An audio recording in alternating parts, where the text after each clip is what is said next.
welcome to Back to School 2020, the virtual edition. Let me start off by saying that you all have done an amazing job getting your kiddos into the swing of things. We are all putting in overtime. You, your children, teachers, our office staff. Thank you for your questions and your feedback and your engagement. Thank you for your patience and your calmness during this odd start to the year.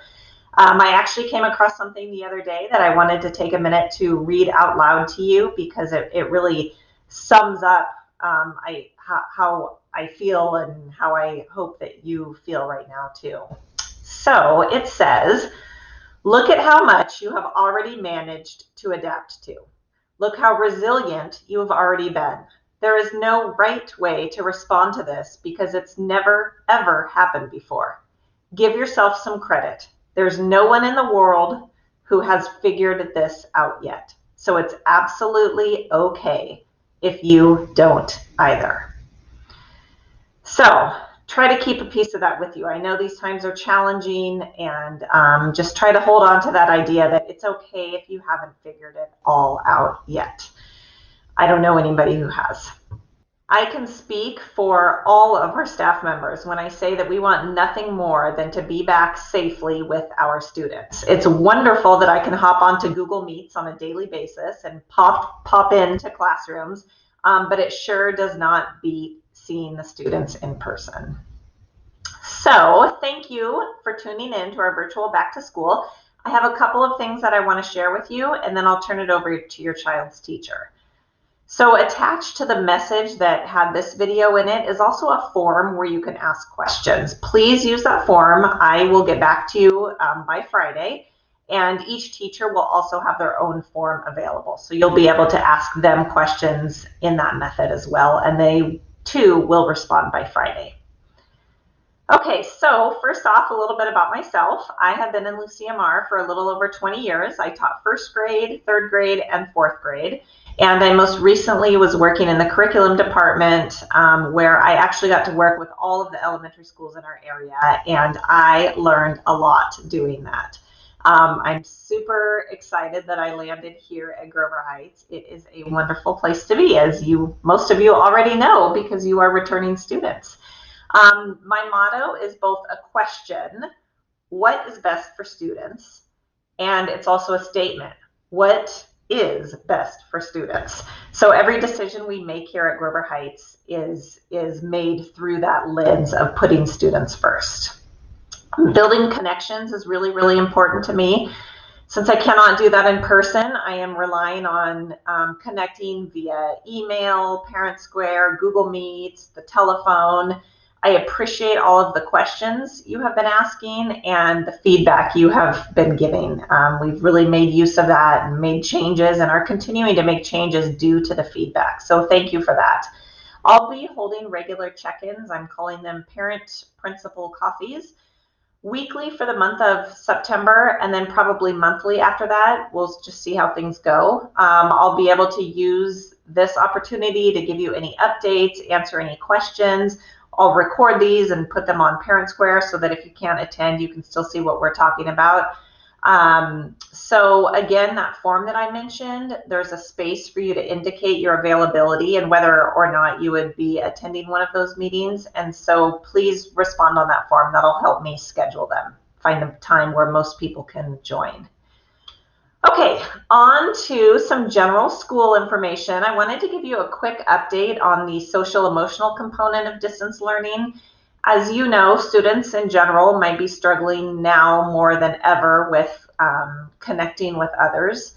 So as a district, we're holding what we're calling Friday Care groups. CARE stands for check-in, advise, redirect, engage.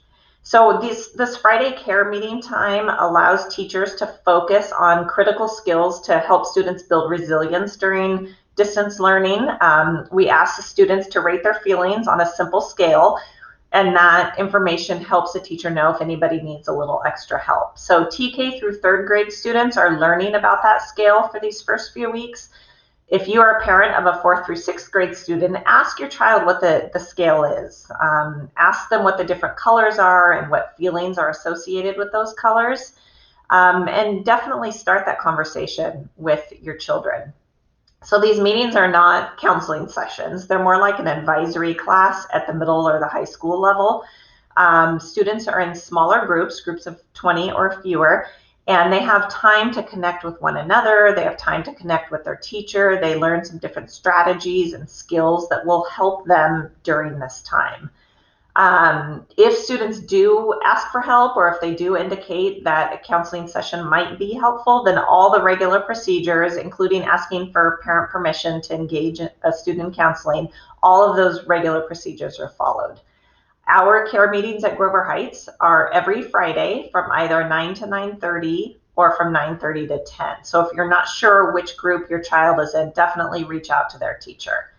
And that login meeting counts for the synchronous part of the day. So your child after that may have some small group interaction. They might have some work to complete, some homework to catch up on, but that first care group login is what counts for the day. This year we'll also be adopting a social emotional curriculum that we can implement either during distance learning. It's also something we could implement once we return to in-person learning. So we hope to have something in place by the end of the first trimester. Another exciting program I want to tell you about is called One School, One Book.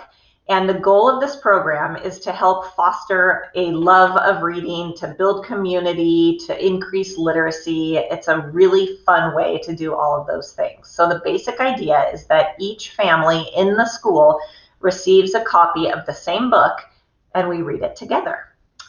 We ask families to read a portion nightly, or we provide read aloud so that you can listen together. We talk about the book in class.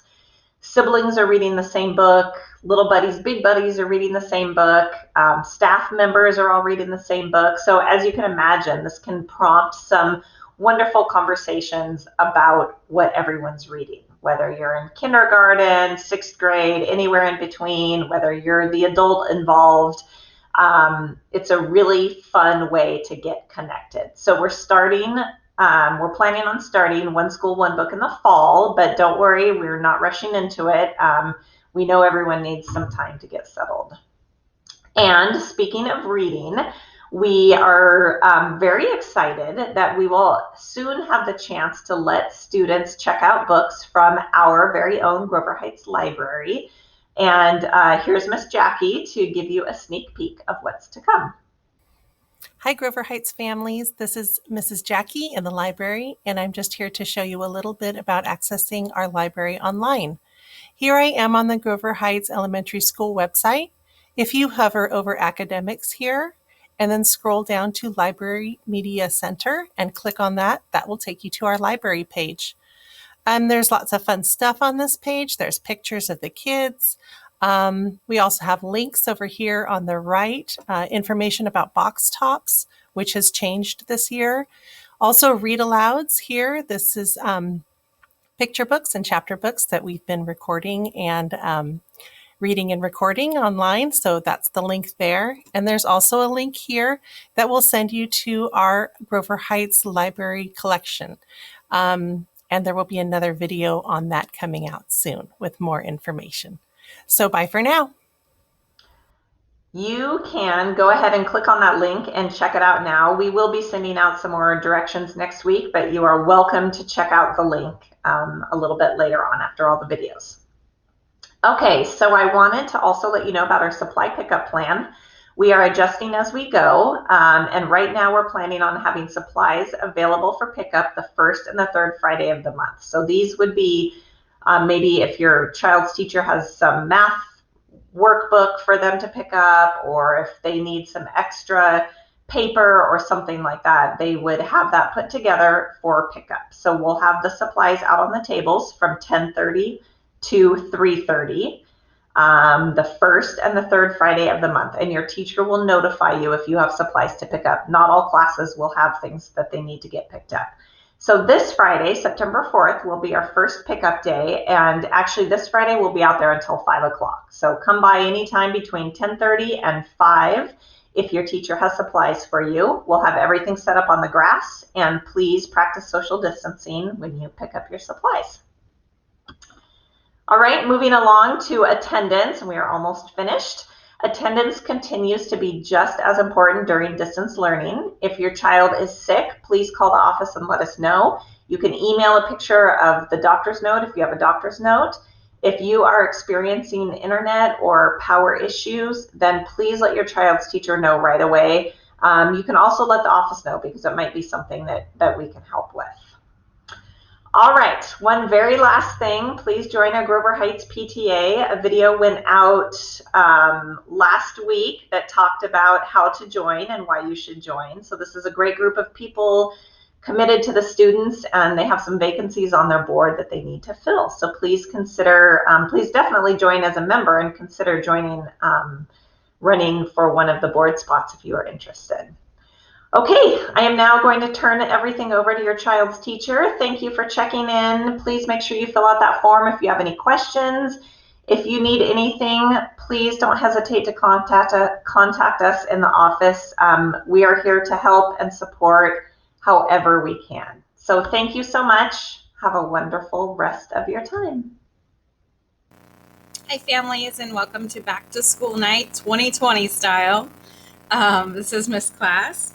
I'm going to be going over some important things with you, and I will send this slide out in Parent Square so you can access it anytime you need to.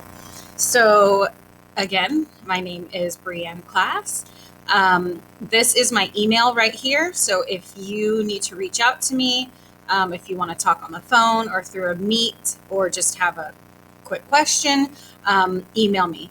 Another reason to email would be if your child is experiencing technical difficulties and they can't join the Google Meet.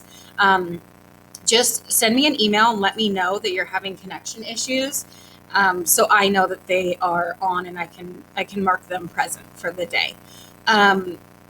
When you go onto the agenda, which I'll show you in a little bit, everything is recorded of how to do the assignments.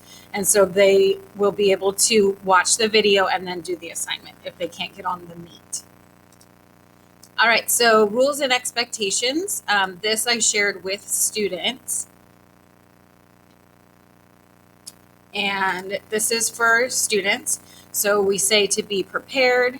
For the presentation, it says keep your camera on and still.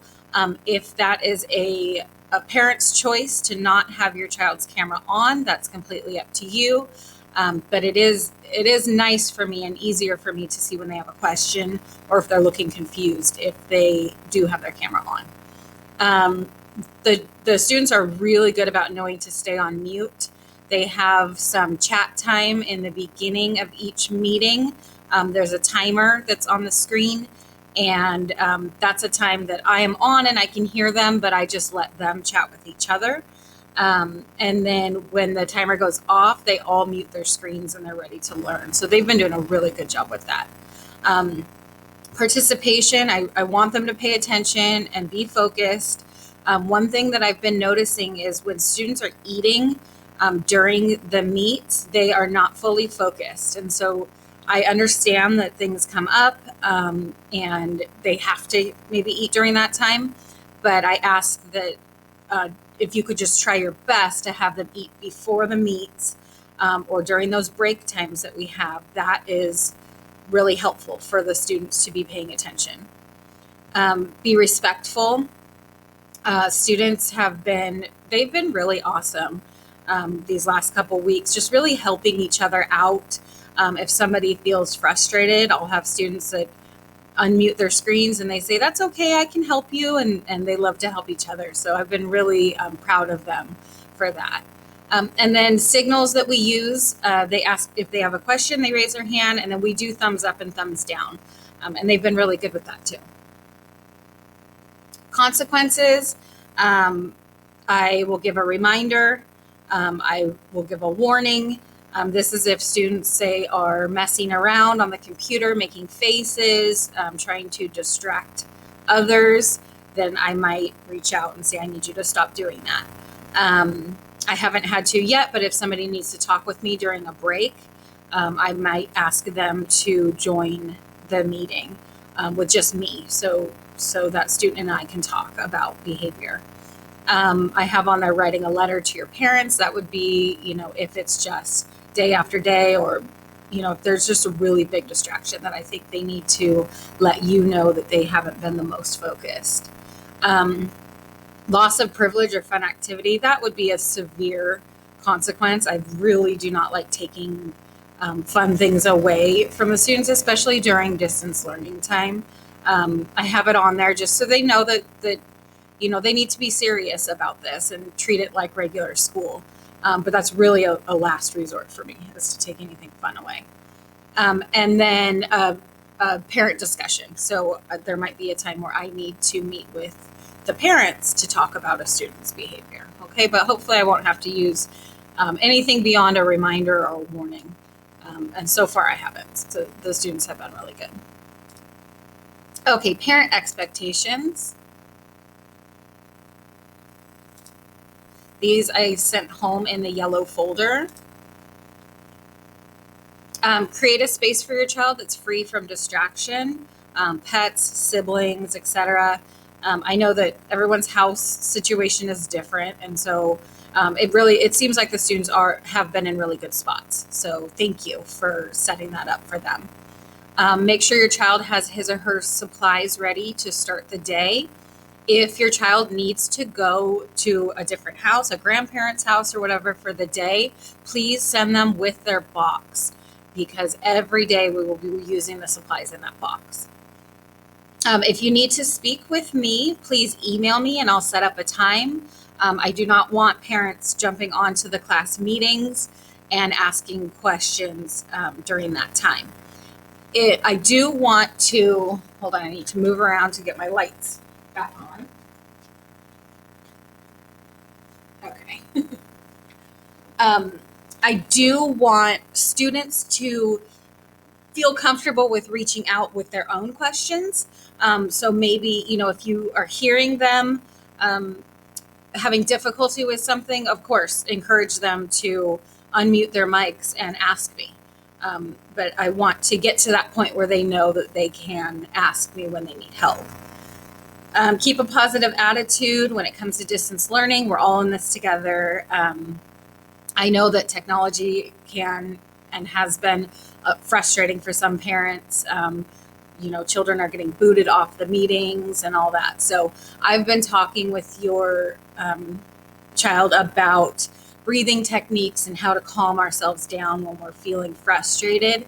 And it's always, if absolutely they just cannot keep up on the Google Meet because it keeps kicking them out. That's why I record everything and put it on the agenda. Okay, and just send me that email letting me know that they are trying, but the internet connection isn't good.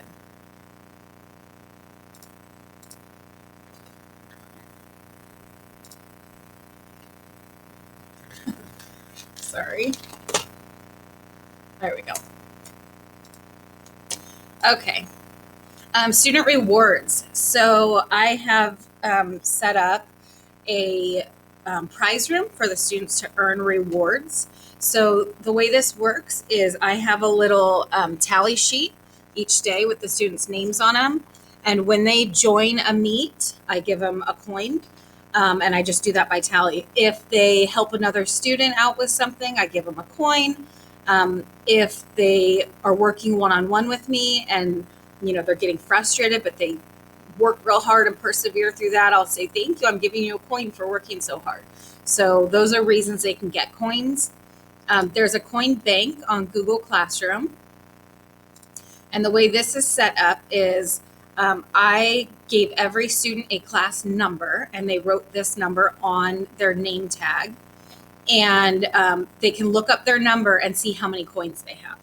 Okay, I did that so I wouldn't be putting names on here so they could see everyone's coins. But some of them like to share out their number, and I told them that's up to them. But if they don't want to share their number, they do not have to. Okay, the prize room. This is what they do with their coins. This is in Google Classroom also. It's called Class Rewards. The first slide just explains what the coins are. These are some virtual rewards. They can wear a hat during during our Google Meet wear pajamas, have a stuffed animal or a toy, and then they can have a virtual lunch bunch with them. And I told them it could be them and 3 friends.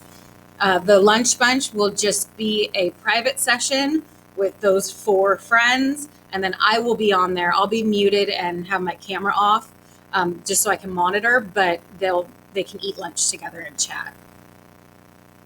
And then we have some actual prizes, so they can shop for any of these. They cost 15 coins. And then they fill out an order form, which I'll show you in a second. And their prize will be delivered to their mailbox by me.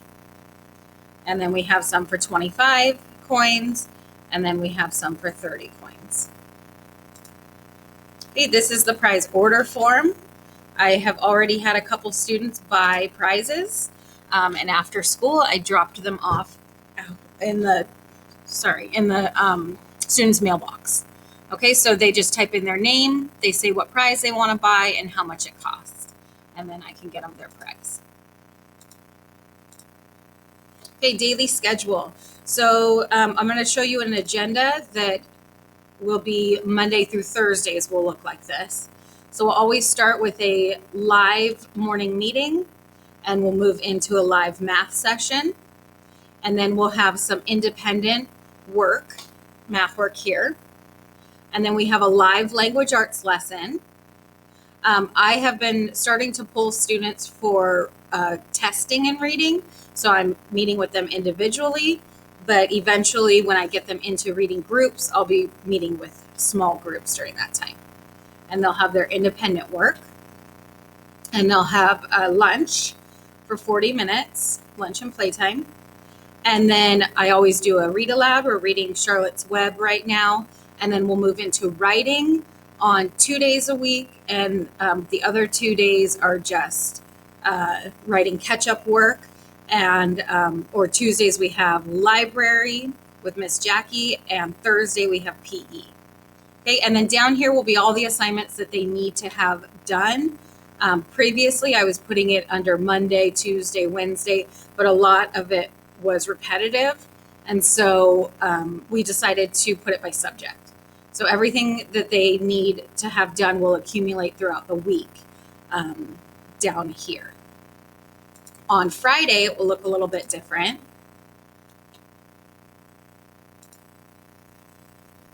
We have our care groups in the meeting. So I meet with half the class at 9 o'clock, and then I meet with the other half at 9:30. And then all of this is going to be the work that they've been working on during the week. So this is not new work. So they'll look and make sure they have each of these done. As you can see, there's videos for each one that they can click on, and it will show them how to do each of those things if they forgot. This week, gluing the sort down, this is the only new thing they have. They've been working on a word sort this week, and they're going to glue that in their language arts notebook, and there's the directions on how to do that. And then language arts, here's everything they have throughout the week in language arts. They can finish that up, have lunch and play, and then they'll finish up any writing assignments that they have throughout the week. Okay, so the only new work on here is gluing that sort down. Okay, and everything else is what we've already been working on this week. Okay, Google Classroom. I want to take you through Google Classroom. So this, when your child first gets on, this is what they see, and I'm trying to encourage them to click on classwork. This will organize it by days for them. So they have Friday, this is this week, Thursday, Wednesday, Tuesday, Monday. This is their rewards.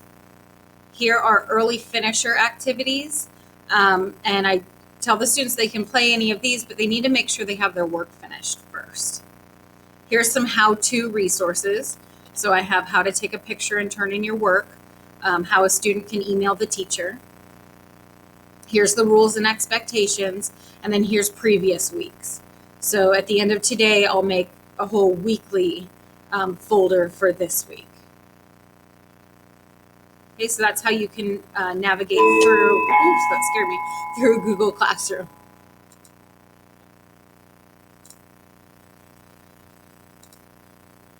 Okay, Clever. When your child is on the Grover Heights page, they can hover over technology. It isn't working right now. There we go. And click on Clever. From there, they will go to my page, and here's all of the resources that they have. They have Learning A to Z, that's a good reading program. Dreambox is our math program. I've been asking them to go on Typing Club because that can help them with their typing skills. And then there's some others that they might enjoy to go on. Okay, supply pickup. The next supply pickup is next Friday, September 4th. And more details will come out about the times. I'm hoping to make it a much bigger time frame with just a bucket out that you can go get the stuff. So you're not trying to scramble to come by within, a 2-hour window. We did ask our principal if we could have more supply pickups. And she said we could, so that might be like a first and third Friday of each month, but once again, it will be like an all-day opening to stop by. Okay, so more details will come out about that. All right, so that is Back to School Night 2020 style. And if you have any questions about it, reach out to me. You can email me. And I look forward to working with you this year. Thank you.